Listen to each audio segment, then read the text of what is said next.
I'm Chuck Stefanski from Big 3 Racing, and you're watching That Track Channel.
So we're here at Sick Week 2024.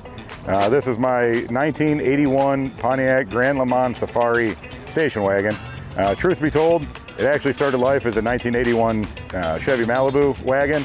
I'm a diehard Pontiac guy. I tried to find one as a Pontiac roller. They do make them, it's a real thing. I just couldn't find one, super rare. Made this front end for 1 year, so it had to be an 81. Just couldn't find it, so I made one. I was able to have somebody make me this front clip, locate the grills, headlights, everything to make it all kind of work together and be exactly what I wanted it to be. We can take a closer look at it. Well, Chuck, I gotta say, from the bottom of my heart, thank you so much for taking the time to talk to That Track Channel about the car that I believe is breaking the internet right now. This thing's been featured everywhere. I do keep seeing it everywhere, you're right. That's absolutely amazing in person, and like just look at this thing. This is crazy, but of course we want to know more about it. So if you don't mind, take me through it. What are we working with here for motor and Pro Charger setup? Talk to me about that. So it is a conventional big block Chevrolet with a world block, trick flow heads. It's a 540 cubic inch motor, Windbird crank, aluminum rods, Wiseco pistons. We have Crowell rockers, a solid roller setup, the camshaft from Brian Tooley. Have the shear intercooler, keeping everything cold from that Pro Charger. It's an F3 112 crank drive setup. Okay. Typically not something you run on the street, so we actually made something to be able to take that off and put it in the car and then run something on the front of it in its place to run the alternator. Okay, very interesting. So you got to talk to me about these zoomies. What's going on here? So not only does it look amazing, but I have a feeling there's a reason for this. So talk to me about that. So the reason being, we actually spent a couple hours, welded 4 2.5 inch pipes together and just started throwing them places. Hey, where can we make these go?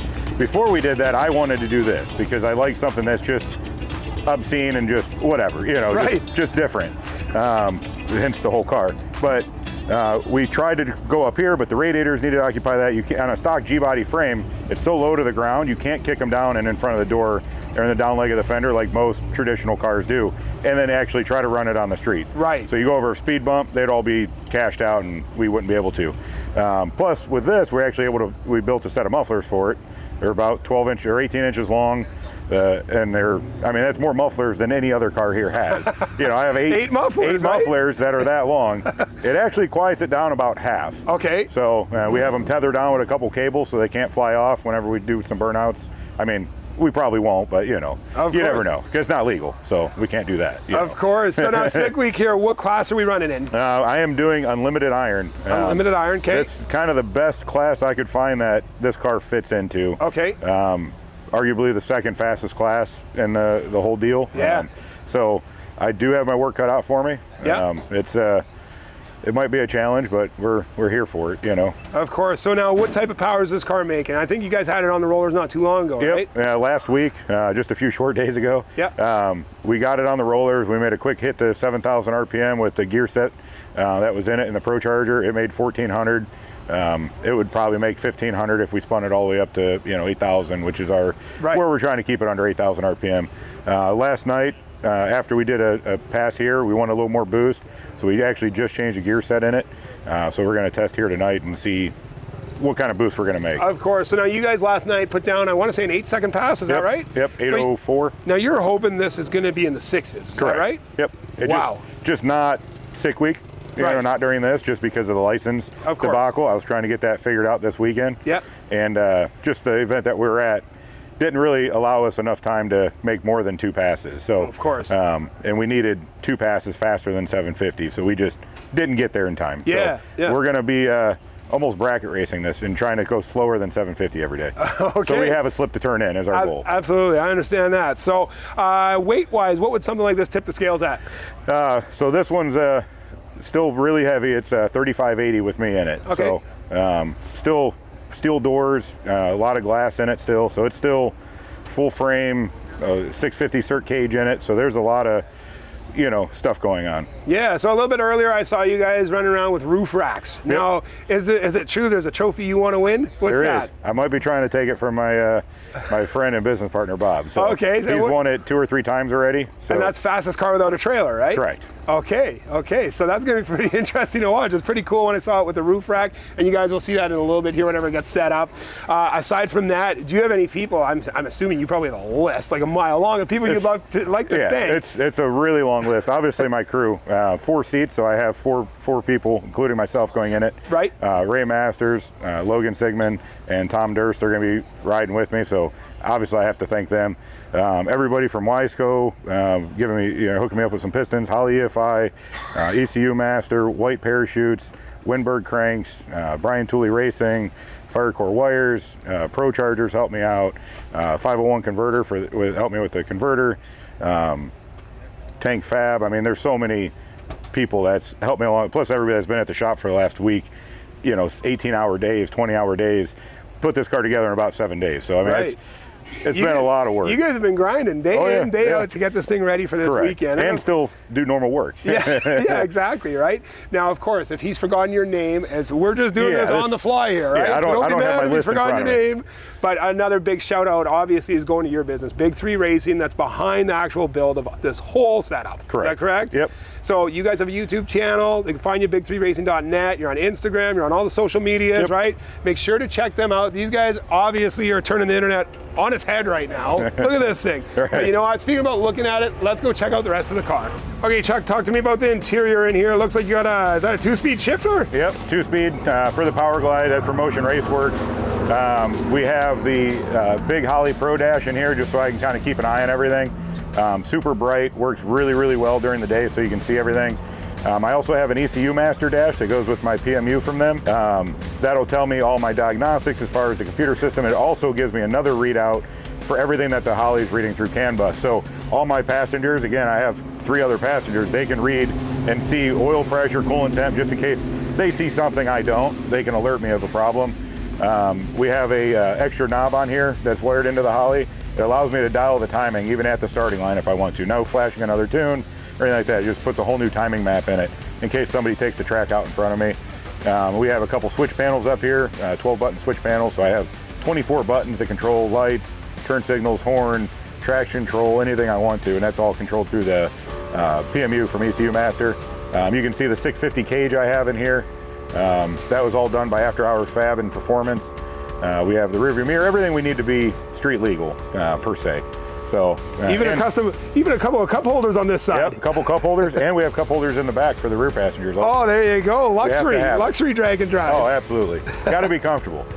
Awesome. Okay, well, take me through the rest of the car, okay? Yep. Okay, Chuck, take me through some of the other stuff going on here. What are we working with? Suspension, tires, brakes. Talk to me about all that stuff. So we have a 15 by 12 inch wheel in the rear. It's the new Billet Specialties Comp 8 double bead lock.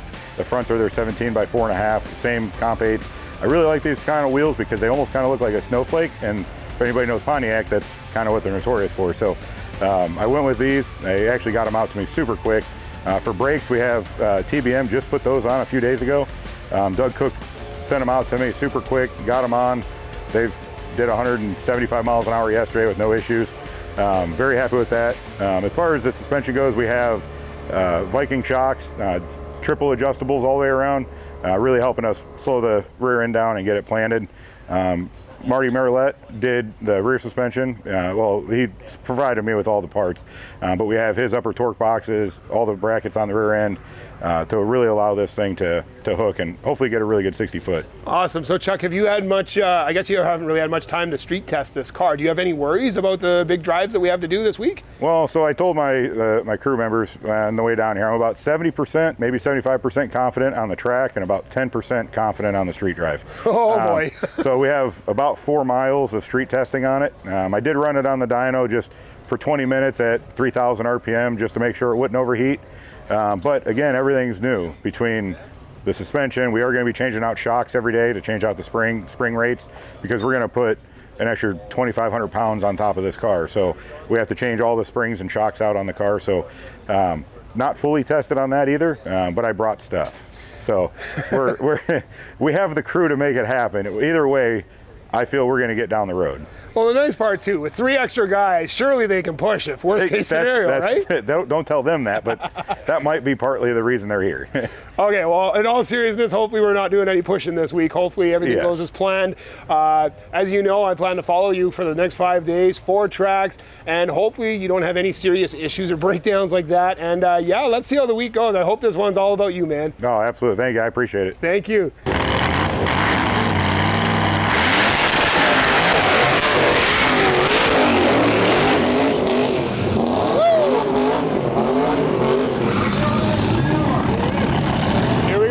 Chuck Stefanski's first official pass at Sick Week. As mentioned, he's looking to run a 7.5. Let's see how close he can get to it.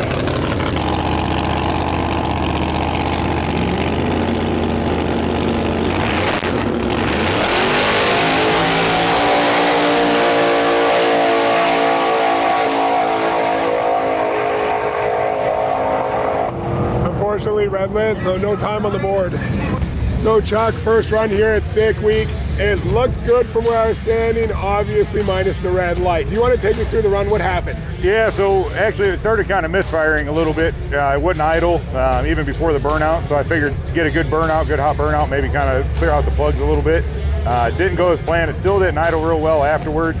Backed it back up after my burnout. Burnout was fine, backed it back up, put it in high gear instead of first gear, rolled up into the beams, and whenever I hit the trans brake and got on the gas and off the brake, it rolled through and just took off in high gear. So per my data log, I went like a high 7, maybe an 8.0, only using 1 gear, which isn't the best for things, but it was misfiring a little bit down track too. But pulled the log, everything kind of looks okay right there. We put new plugs in it. It idles now, fueled it back up, got the front end back on, tired, pressurized, parachutes packed. I think we'll be okay to make another run here in a half hour, 45 minutes in the all-run session. Hoping for a lot better this time.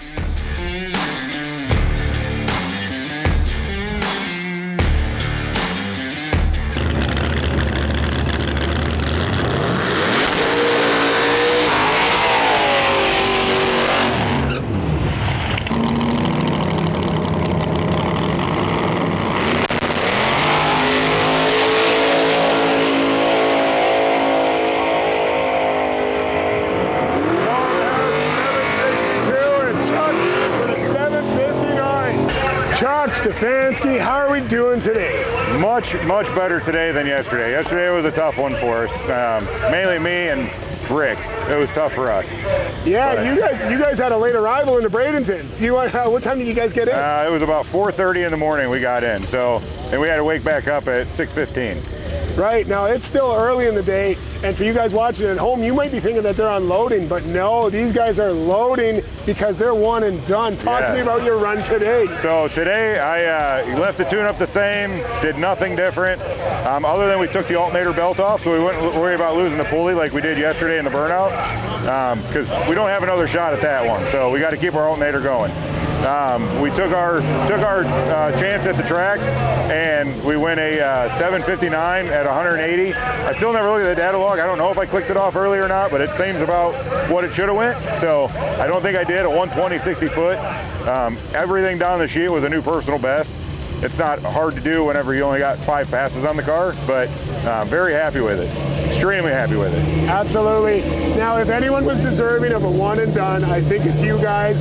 After last night, it's for sure you guys that deserve the one and done. Yeah, I'm very, very happy about that. Okay, well, go enjoy a nice evening. Get to the next destination. Hopefully no issues, and we'll catch up with you tomorrow. Awesome. Absolutely. See you then.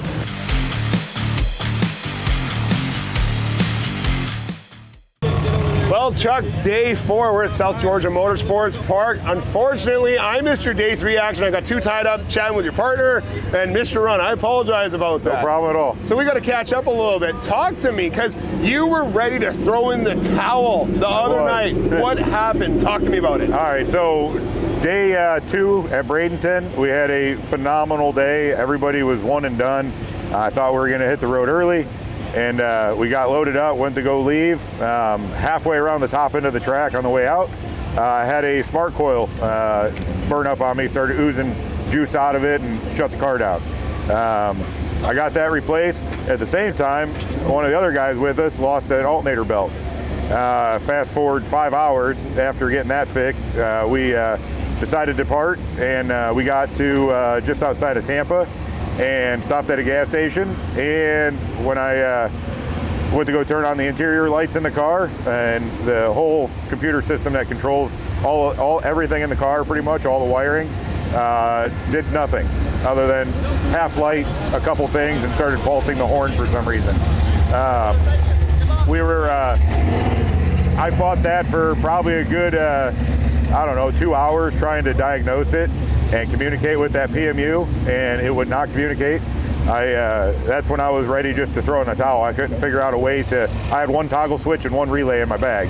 How do you fix that with that, So I was able to kind of gather it up. This was after 1 hour of sleep over, 60 hours. So I was able to gather it up. I made some pins out of some other terminals, took that plug off, started pinning stuff. I had probably 13 circuits I needed, including headlights and fuel pump and all that. I was able to get that, but it was all controlled from the back seat. So I had one of my guys back there with a rocker switch and then an extra trans brake button to start it. We were able to get it started and get it to a random hotel, not the one we were staying at. So that means when we woke up, I was able to get 3 hours of sleep that night. We got it started up in the morning, had to drive 2 hours to the track. We got to the track, right before noon. Got the car turned around in 45 minutes, something that normally takes us about an hour and a half to 2 hours. We got it done in 45 minutes somehow with nobody getting hurt, so that was great. Keep in mind, now I have no trans brake. I have everything. You have to turn on the switch. I wired up a switch next to the shifter as a kill switch, just in case things go wrong. You got to be safe. Had somebody open up the back door, hit that push button to get it started. I do my burnout. I have no reverse, so I can't go across the starting line. Can't stall it out, or else somebody has to restart it for me. So I take the beams. I go a phenomenal 124 60 foot off a foot brake, no timing retard, nothing like that. So it just worked out. I lifted early because the car next to me was nowhere to be seen, and I know it's also a pretty quick car. So I went through the traps with a 776 or something like that, only 170 miles an hour. I probably lifted at like 7.2 or something like that. But to go 124 60 foot with a foot brake, with no timing retard, just controlling it with the throttle was insane, and to be able to get that done.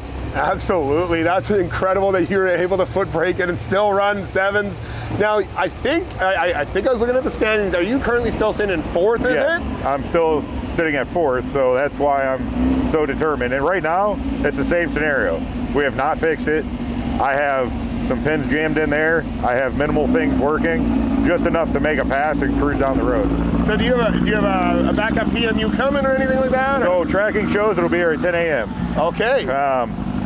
We're not 1,000% sure that's the problem. I've talked to 15 different people that are well more versed in that unit than I am, and they are now scratching their heads because they have never seen this before. Right. So it's like an hour thing to repin, because again, there's probably 18 pins I have to put in the perfect spot Yeah, so Yeah, absolutely. It's some time when we're putting the car back to street mode. I hear you, man. You've had good days, you've had bad days, and then those good days that you've had where you won and done turns into a bad day later in the 100%. drive. Man, you guys have had no sleep whatsoever. Right. I know you got a bunch of work to do in front of you, so I'm going to let you get back to that, and we'll capture your run here today at South Georgia Awesome, Motorsports thank Park. you. I appreciate it. All right, guys, day 4 is well underway. We're having a good day so far. Not too many oil downs, not too many problems. Fingers crossed. The lanes are packed. Guys are getting their runs. We're seeing a lot of one and dones. But yeah, we got Chuck Stefanski behind us right there with the zoomies on that Grand Safari Lemans Wagon. Let's go watch his run right now.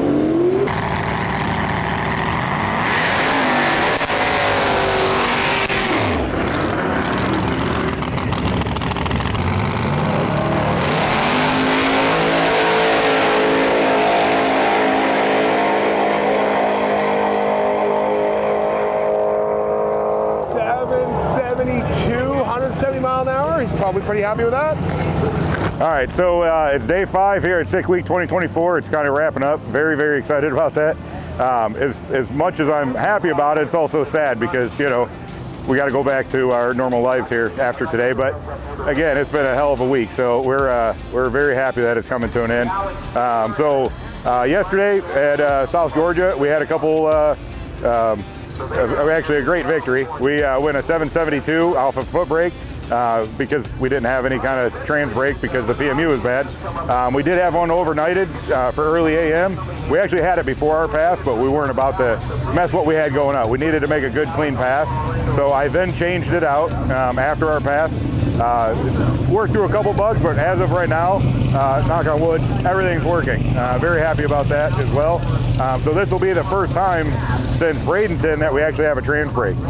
So very excited to actually have a timing retard back in it instead of just using our throttle to control the car. I'd like to say we could go a little closer to 750 without going under. We'll try to get that done. Once we have that pass secured, we'll probably turn up the starting line and add a couple hundred horsepower to the hit and try to go like a 730 or 740, because why not? We actually have a pass that we could turn in. Right now we're sitting at a 773 average. We're still at 4th place, but today is kind of the deciding factor what other people do. If I can go at least a 770 or faster, I really secured my 4th place spot. If something happens in the faster cars, then we can be good. So very happy about that.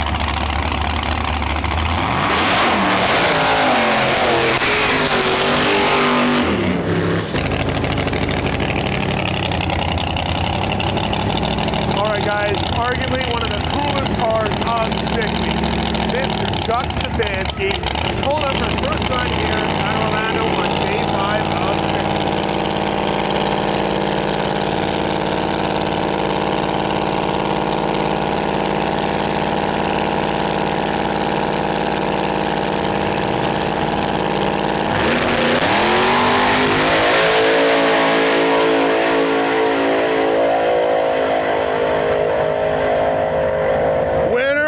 Chicken dinner, 769, 183 mile an hour, one and done. Good job, Chuck. So this will conclude Sick Week 2024. It's a wrap. You know, it's been a hell of a time. A lot of ups and downs, but we made it through it. Again, we're from Big 3 Racing in Northern Ohio. We have Instagram, Facebook, YouTube. Feel free to drop us a like, follow us. And we do this all the time. We do 2 or 3 of these a year. We try to post it as much as we can, plus the builds. We built this car in 7 days. You know, we do that stuff all the time. We thrash right before we come out. We test them right on the street. So feel free to do that or check us out at any of the events that we have going on this year.